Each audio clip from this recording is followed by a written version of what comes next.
and gentlemen, it's time to dive in for match number 2, Burn X Flash up against Incendio Supremacy. Looking at this game, if the aggression works, where should it work at? Because right now, looking at both teams, if they get... And wait. I saw the Grok with a marksman emblem, so it's going to be a lot of physical attack. And I guess this is a glue rover. Is this what's going on? Oh, so it is a wait, what is going on here? I think it is a glue roam. I mean, you called it out. It's not. It is a. Yeah, you're right. The glue roam, and it's going to be the Grok in the XP. We saw that Boots brought the high and dry in game number 1, but for. Oh, wait a minute. Apex is going to be caught here. Forced to use the flicker. D7's already looking for the kill on the Estes, flanking around. But yeah. We've seen this before. It was Fluffy who used this build in Indonesia on the Grok XP.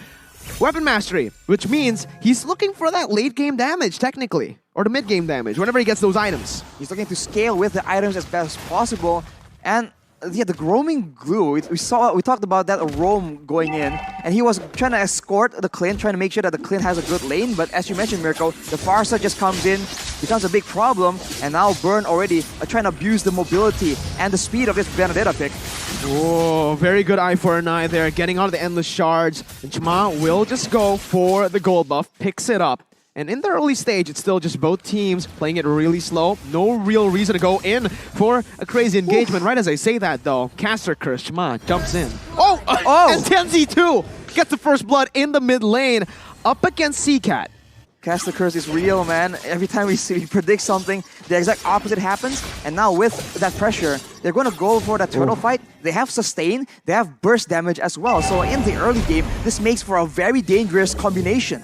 Yeah, mid-game damage is what I want to see from Burn X Flash, actually, because they have the S's and they have a range advantage. So I want to see them pick one lane, win that out. Apex 47 is doing a lot of damage, but he's taking a lot of damage himself. He has to remember, as a roamer, you don't scale up quickly, so he's got to be careful when he goes for disengages. Well, Incendio Supremacy are already doing a good job at splitting Burn up. It's still going to be ATM in the back line with the final blow here, trying to look for the steal, as TNT will still be able to get that retribution down. ATM dashing all across the place, picking up a kill onto Rosa, as that's Apex 47, an alien caught by Burn X Flash, and it is a double kill picked up. Now, D7 gets a kill too.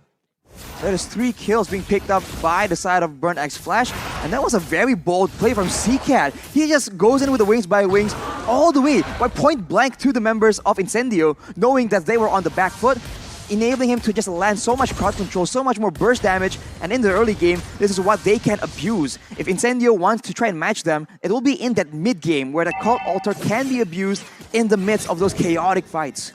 Well, Incendio, they're kind of like high risk, high reward kind of strat right now, because a lot of bursts, but because Burn X Flash, they do have the S's, it can mitigate a lot of damage. So looking at how it's setting up right now, looking at the emblems, even this S is putting a lot of stats onto healing, and that was a good burst. Can they do it over and over again?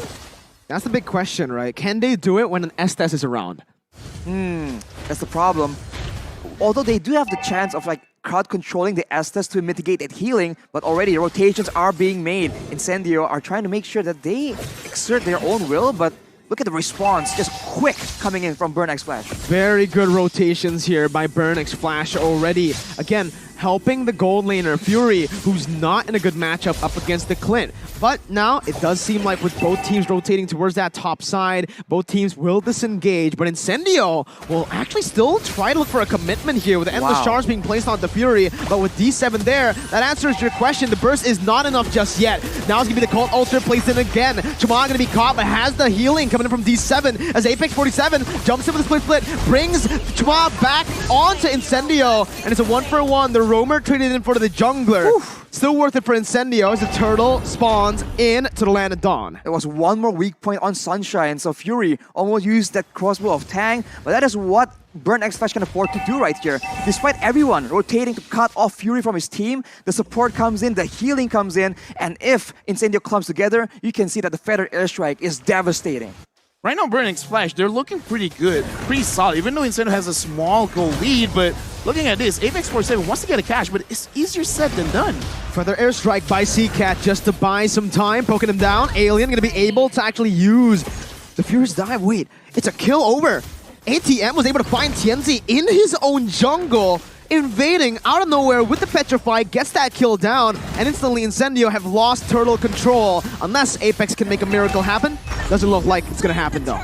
It's such a tough situation for Incendio right now because Burn X Flash, they have the superior poke damage and they also have the superior sustain. So unless Incendio can get a very decisive engage onto the members of Burn X Flash, it's going to be very difficult for them to even get anything. And even if they engage, they need to make sure that it's on D7 because as you mentioned, Lafel and Mirko, that healing is just way too much for them to deal with in this early game without any items. Right now, I just want to talk about Burn X Flash because I'm your ATM right now. He's banking it on because TNZ can't do anything to this guy. This Benedetta is causing a lot of problems, not just with damage, not just with the control in confusion, but actually being a target of getting bursted down and taking absolutely no damage. That's going to be demoralizing for Incendio right now. That is what happens when your composition has a very short window of damage. If you compare that to Burn X Flash, the longer the fight goes, the more they have an advantage. We saw it earlier in the turtle fight, and I think Incendio understand it as well. They want to get in, get their benefits, you know, get the pick off, and get out before the fight gets out of control. Good opening by Chima over to Alien, dealing some damage out as Fury is actually looking for all the weakness points, gets it, wild charge forced in. The crossbow tang with the Inspire is going to be popped in, but Alien's still able to actually take all that damage, and the charge pop, but that's D7 with the healing. Apex 47 bringing him back right now with the call alter placed as well. Fury's going to be taken down as the Feather Airstrike will be popped towards the back line. TNZ taken low, and the Brazer's Wrath by Chima seals TNZ's fate. Apex caught, has the split, goes back in, flickering onto CCAT. Getting the stacks down, getting in as well, bringing him back. Alien now, following it up with the damage, and you can see the weapon mastery finally coming into play as the taunt comes in. Shmaz looking for the setup once again. Alien flickers out, gets knocked up, as that's another split by Apex 47. I'm your ATM, jumping in with the Petrify. Rosa flickering out. Rosa gonna be taken down with the final blow. Was cancelled out, and it's a shutdown for Sunshine. Now, guess who's back? Fury's back from the dead, but it's not enough, and it is both teams just disengaging. Wow, they spent so much time trying to get into that fight that Incendio, they were able to wither most of the storm and then later on, finally use that cult altar effectively. That is not what Burn X Flash were looking for. Let me just put into perspective how long that team fight was. Glue used the split, his ultimate 3 times, and Grok used the wild charge 2 times. Both ultimates. Imagine 5 ultimates from just these 2. That's a long team fight. That's a very long team fight. I almost ran out of breath. Oh, yeah. Hey, you know, good job. Hey, thank you. Yeah, congrats. Yeah, you breathe, man. That's crazy. I breathe. You breathe good. But now it's Incendio that's on the back foot. They went for the turtle, but is that enough? Because Burn moves for the pressure, and now Alien is the one being targeted by Fury and D7. Okay, that damage is pretty disgusting, right? You saw it. One attack with the power of nature.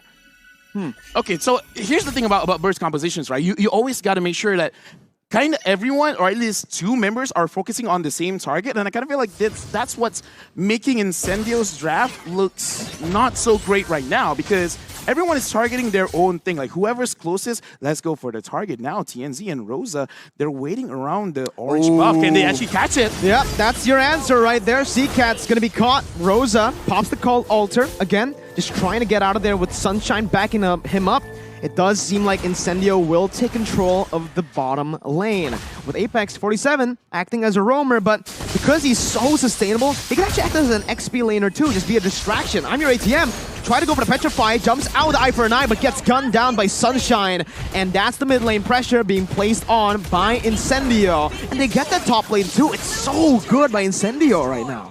They're winning in the structure department. They took the mid tower and they're moving towards the top tower as well. So with the control, they can look to face like this. And ooh, that was a very, again, dangerous attempt from Alien. And we saw this is what they do. They hide in the jungle, they cut you off from your team, and before you know it, you lost 2 members before the fight even begins.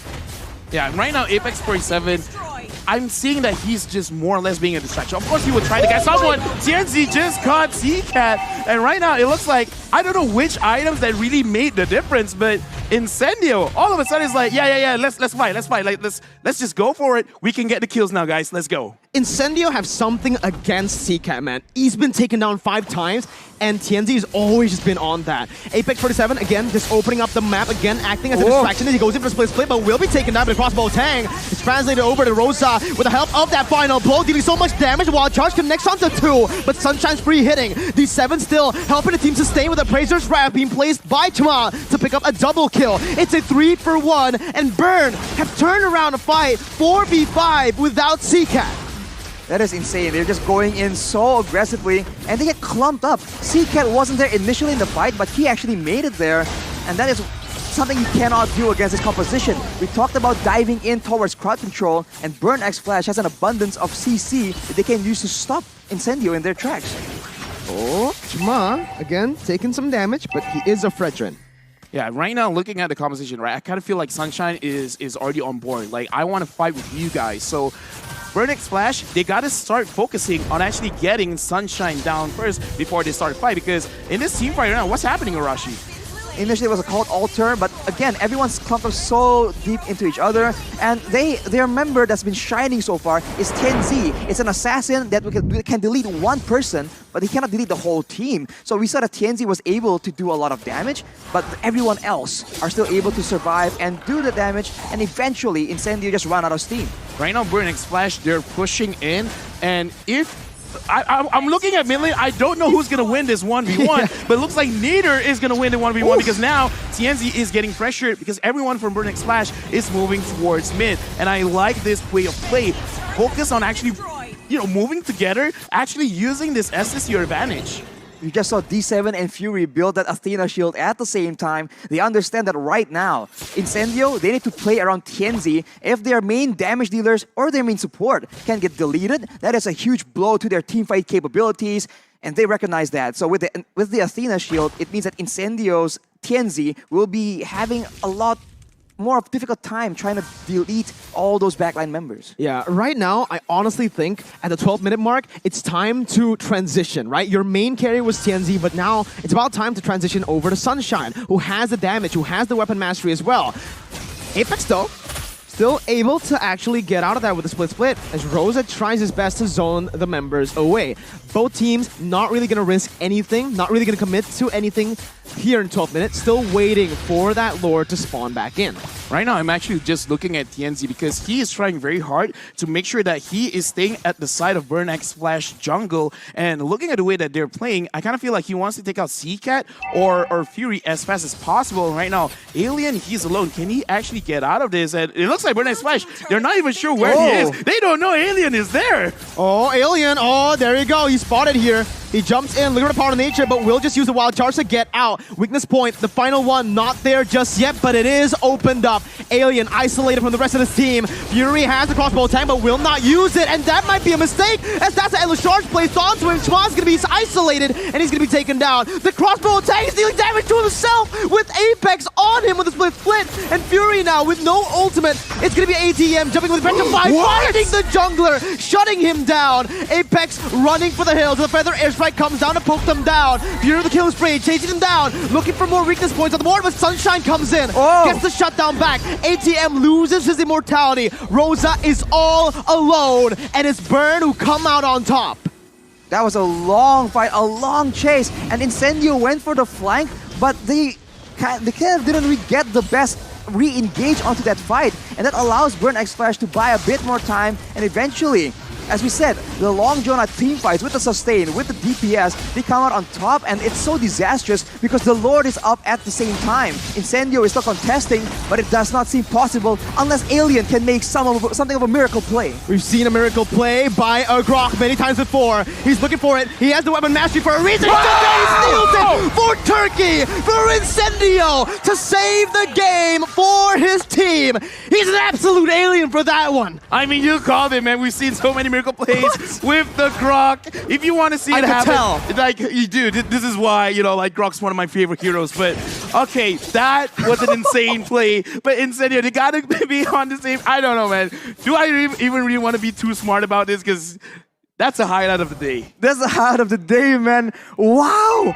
Unbelievable. I didn't think it was possible, I'll be real with you, but he proved me wrong, man. Alien saves that Lord play, and now with the Lord behind them, they have a chance to split up the members of Burn X Flash, and that will actually be very beneficial for their composition. They can get those pickoffs that's been very difficult to get when Burn X Flash is clumped up, working as a team together. Their comp works so well for sieges with the Clint. And with the Feather Airstrike being used up in the bottom lane, it leaves the mid lane susceptible to this kind of siege. You can already see it with the Lord taking the base turret down. It is going to be Incendio backing off instantly, still playing that, not wanting to commit any further. Yeah, I kind of feel like if they want to go inside the base, it's going to be very difficult. TNC, hello, I'm your ATM. Well, come on home, stay in the base. And that's what they got to do, because if they want to go inside the base of Burn X Flash, it's going to be very hard to engage. So they got to split Burn X Flash up and then actually try to engage. Exactly, when they're split up like that, that's where you can see TNZ just really take over. It is I'm Your ATM who was able to get a solo kill, but in this late stage of the game, against, you know, full damage Amon, it's going to be too difficult, but the engage comes in. Alien again with a wild charge onto 3, and the power of nature just seals Seacat's fate. The Appraiser's Wrath did not find him, but Fury's gonna be massive right now with the crossbow tank. A winner truncheon to bait it out and to get out. TNZ gonna be caught low as Apex 47 jumps in, but Fury is still kind of away. Sunshine guns him down, and that's 2 on the board for Incendio, plus the base turret. Okay. So pulling back to the game right now, 2,000 gold lead. Incendio, they got amazing damage, and right now Burn X Flash, I kind of feel like they gotta find a way. I love this game. I love this game as well. You know, like, this game is fire. I'm fire, you're fire. You called it, Arashi. And right now, Incendio, they have a lot of burst damage, and Burn X Flash, they're trying to burn things down bit by bit. And look, talk to me, Arashi. What does Incendio got to do? What does Burn X Flash got to do to actually close this game? Alright, for Burn X Flash, I think they have to try and get their sights onto Sunshine. Yes, TNZ is a problem, but they have items, they have ways to deal with that. Winter Truncheons, Magical Defense, Athena Shields, they have built that already. But Sunshine has been free hitting, he has 1 death right now, that is not okay. For Burn X Flash, the main damage dealer needs to be taken out, unless they want to lose in the whole front to back, because Fury on the 1-1 cannot just do the same kind of damage in a team fight like Sunshine on this Clint. And for Incendio, on the flip side, they can do what they've been doing right here, split up the team, ensure that the Estes cannot get full value from the blessing of the Moon Goddess, and beware of the Feather Airstrike poke damage. If it's down, if they can force Seacat to use it, they must do so. Oh, that was such a good eye for an eye to get out of the Endless Charge, but the basic attack is all TNZ needs. ATM buys the Winter Truncheon, but it's not enough. It is not enough. 1-man disadvantage right with the Lord spawning in. And what is Incendio going to do? They started up instantly. I thought they were going to wait for the Evolved Lord, but no, they're going at it. They can't waste any time. Yeah, I kind of feel like Burn X Flash, they got to see this coming, man, because whenever someone wants to split up, it really doesn't matter who you find, you're definitely going to die. So really, move as a team, try to put pressure, because right now, Incendio, they've reached their mark. They've reached their win condition. Burn X Flash, look at the game. Slow down. Move together. Stop getting picked off, because TNZ right now, he is loving this hero. He's loving seeing anyone moving alone. And it's crazy that he's so aggressive. He sees I'm Your ATM alone, and he goes for it on the opposite side of the Lord. It's smart. It just catches I'm Your ATM out of, off guard completely. And now with the Lord, this is going to be the final sequence. They will be trying to look for it unless Burn can find something great. Alien, what a play right there. But when nature comes in, it does not matter. TNZ is targeting the base.